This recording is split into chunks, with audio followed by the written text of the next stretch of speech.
Full Gear 2020 was a show filled with payoffs. We saw stories that had been going on for months and in some cases years finally reach their climax. And one of the matches that had a long build but finally reached its conclusion was the match between Cody Rhodes and Darby Allin for the TNT Championship. Since Darby Allin's AEW debut, his career has always been intertwined with that of Cody Rhodes. And over the past year, AEW did a great job in building an interesting dynamic between these two wrestlers. At times they were allies, but more often than not, they were adversaries. But they had one thing in common that always saw them eventually crossing paths again. And that was their goal to become the face of AEW. Despite being different in almost every way possible, it was their common goal that always brought them together, albeit on opposing sides in a fighting scenario. This was a story that started over a year ago and gave us a satisfying ending at Full Gear 2020. It's classic AEW.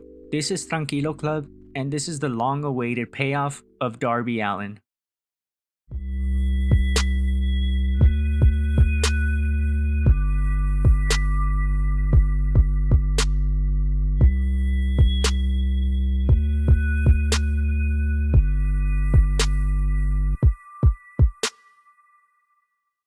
A couple of months ago, I made a video titled "The Night AEW Made Darby Allin a Star," and that video largely focused on Darby Allin's debut and his first match against Cody Rhodes. If you haven't seen that video already, I highly suggest you check it out, as I'll be picking up right where I left off in that video. As always, I'll leave a link in the description below. So when AEW Dynamite premiered, AEW did a great job of blending established wrestlers with relatively unknown wrestlers. You had guys like Chris Jericho, Cody Rhodes, and Jon Moxley mixing it up with guys like MJF, Sammy Guevara, and one Darby Allin. Darby Allin, however, was a special case. For whatever reason, he formed a strong connection with the audience and instantly became a fan favorite. But even more so than that, he became one of the most popular wrestlers on the AEW roster, which led to him being consistently featured on the show more often than not with top-level talent. But for the most part, Darby Allin and Cody Rhodes were kept separate for the first few months of Dynamite. And it wasn't until Cody Rhodes ran into problems with the Butcher and the Blade that he got help from Darby Allin. Darby offered to help Cody under one condition, and the condition was that after they were done taking out the Butcher and the Blade, that he would get his one-on-one rematch against Cody Rhodes. And Cody, being the man that he is, he accepted. So then on the last Dynamite of 2019, we saw Cody Rhodes and Darby Allin team up to take on the Butcher and the Blade. And here were Cody and Darby working pretty well together as if they had teamed multiple times before. But they hadn't. This was the first time they ever teamed up. And what do you know, they ended up getting the win against the Butcher and the Blade. And the celebrations after the match were a bit short-lived, as it sunk in that we would be getting the rematch between Darby Allin and Cody Rhodes. And so it would be announced that the highly anticipated rematch between the two would take place on the January 1st, 2020 edition of Dynamite, nearly 7 months after their initial encounter at Fyter Fest in a match that ended in a time limit draw. And both men went into this match taking it very seriously, as neither were happy with the time limit draw from their first encounter. You had Darby saying he was desperate to win this match because he didn't want to be labeled as someone who was just happy to be in AEW. And then you had Cody saying he had to win this match because what would it mean if an up-and-comer would beat one of the biggest stars in the company? And so all eyes were on Daily's place as Cody Rhodes versus Darby Allin 2 would open up the show. And it was a hell of a bout between the two. It was almost the same story as their first match where Darby refused to stay down, only now they learned more from their mistakes from that first match. For example, at Fyter Fest, Cody had gone in extremely cocky and he underestimated Darby. But this time around, he went into this match extremely focused. But the biggest difference is he had Arn Anderson in his corner now as his coach. In addition, the callbacks in this match to the initial encounter from Fyter Fest were heavy. If you remember in the first match, Darby Allin tried to go for a coffin drop while Cody was laying on the apron, and then Cody moved out of the way, and so Darby ended up hitting a coffin drop on the apron itself. It was a pretty nasty bump that obviously stuck with Darby, but in this match he corrected that wrong from the first match and he ended up hitting a coffin drop while Cody was on the apron, but it still wouldn't be enough for Darby to get the win. And then on the other side, you had Cody Rhodes, who didn't hit the crossroads in the first match on time, and finally he hit it in this match, but it still wasn't enough for him to get the win. And it wasn't until the end of the match where it seemed Darby Allin had Cody beat. He was about to hit the coffin drop, but then Arn Anderson jumped onto the apron and screamed at Cody to get his knees up. And so Cody got his knees up, therefore canceling out the coffin drop, and he was able to roll up Darby Allin for the win. Cody and Arn had outsmarted Darby Allin, leaving Darby with no other choice but to learn from this loss.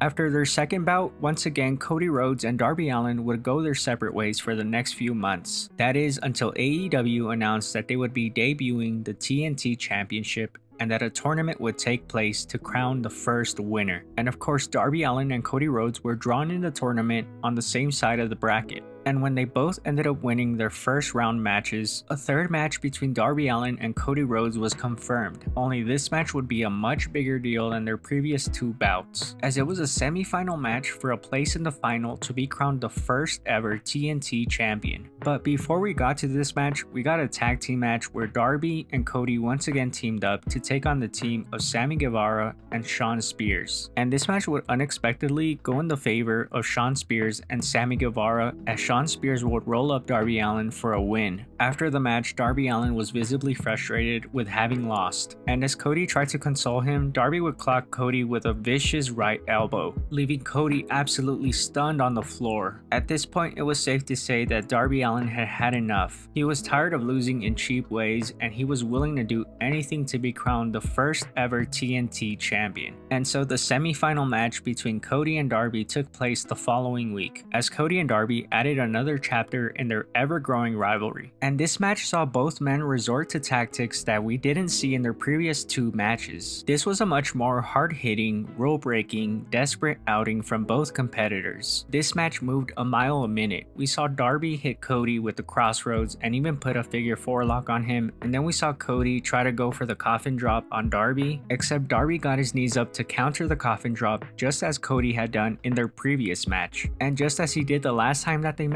Darby had Cody beat as he went to the top rope and he hit the coffin drop. And he actually hit it this time, but the difference is as he went for the pin, Cody rolled one of his shoulders up, which in turn forced Darby's shoulders down on the mat, and he got the 3 count for the win. Cody Rhodes stole the win from Darby Allin, and thus he moved into the final of the TNT Championship tournament, and Darby Allin was once again left with nothing. Over the next few months, Darby Allin would begin a feud with Team Taz, as Cody reigned supreme as the TNT champion. Cody had made it clear that he was open to all challengers for the TNT Championship. So what stopped Darby Allin from challenging him for the title early on? Well, his focus was somewhere else. As mentioned before, he was having trouble with Team Taz, in particular Ricky Starks, and it wasn't until Darby finally beat Ricky Starks on an episode of Dynamite that he set his sights on the TNT Championship. And it will finally be announced that Darby Allin would challenge Cody for the TNT Championship at Full Gear 2020. This was higher stakes than any of the other matches they had had previously, and it would be the first time that they faced off on pay-per-view. Darby Allin, who was on a win streak, was ready now more than ever to face the one person he hasn't been able to overcome since his AEW debut. But Cody this time around was far more vicious and far more honest with Darby Allin than he had ever been before.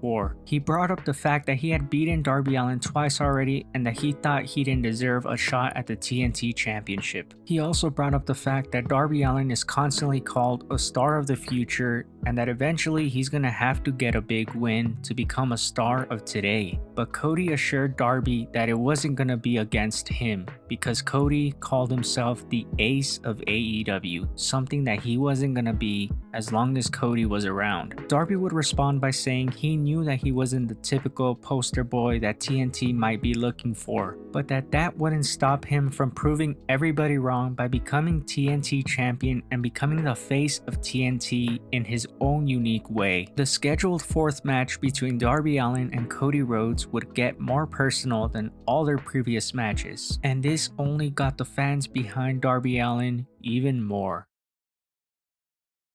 On the day of Full Gear 2020, Cody Rhodes and Darby Allin couldn't have made their way to the ring any more differently. Darby Allin made his entrance through the side of Daly's place on top of a car that had the words "Face of TNT" written on it. Then you had Cody, who made his big epic entrance along with the Nightmare family behind him. And right off the bat, this has the big fight feel, as most title matches on AEW pay-per-views do. But this one is different. This is the fourth time we've seen Darby Allin and Cody Rhodes face off. It's the most seen match in AEW's short history. But each match had its own individual story while also furthering the overarching arc between the two men. And this fourth match in the Darby-Cody series was no different. The two wins that Cody had previously gotten over Darby weren't dominant wins. They were smart wins, for lack of a better term. Cody managed to outsmart Darby twice, but he never had him fully put away. And then there was a time where he couldn't even beat Darby at all, the one that ended in a time limit draw.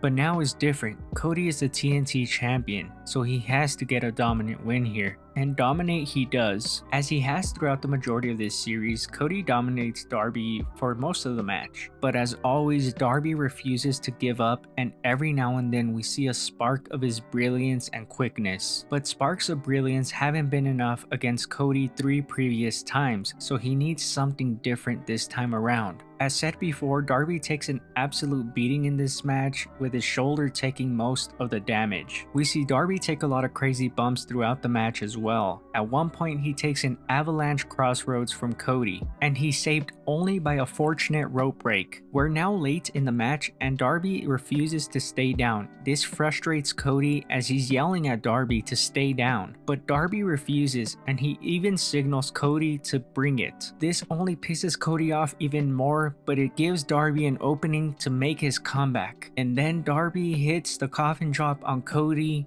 but Cody kicks out, and now Darby doesn't know what to do. As both men get back on their feet, Cody sets up Darby for the crossroads, but then Darby drops to his back, not allowing Cody to hit it. But this allows Cody to hook Darby's legs for a roll-up, but he gets a 2 count as Darby counters with a roll-up of his own. It's another 2 count and another counter by Cody, another 2 count and another counter by Darby. But this time Darby holds the quick roll-up long enough to get the 3 count and win the match and become the new TNT champion. He gets the win by outsmarting Cody in a great piece of storytelling. After being beaten by Cody twice in similar fashion, Darby finally gets his big win against Cody by beating him at his own game, and the small crowd allowed into Daly's place went crazy for Darby's win. This moment was over a year in the making since Darby Allin's AEW debut back in Fyter Fest 2019 when he went to a time limit draw with Cody Rhodes. It was that night at Fyter Fest where he first introduced himself to the world and won the AEW fanbase over. And now, after coming up short against Cody so many times, he finally got the big win over him, and it was to win the TNT championship as well. You can't create moments like this just out of nowhere. It's required with great storytelling. And in this case, it wasn't just great storytelling, it was long form storytelling, which is something that AEW does better than any American wrestling promotion today. We as an audience went on a journey with Darby Allin from the beginning of his AEW career, and to see him finally get this big moment on such a big stage against the one opponent he always had trouble overcoming was rewarding, and that rewarding feeling is what makes a great payoff.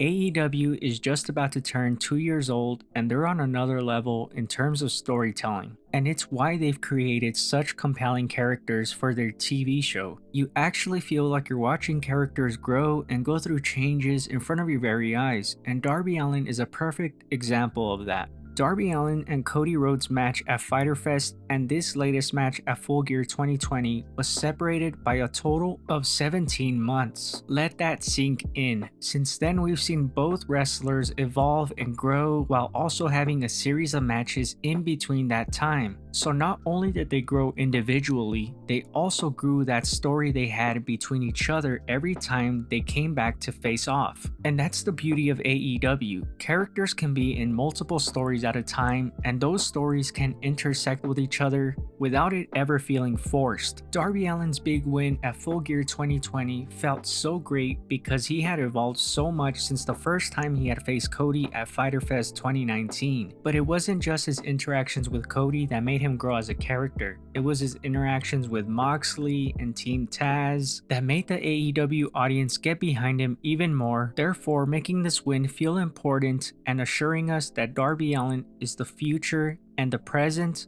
of AEW.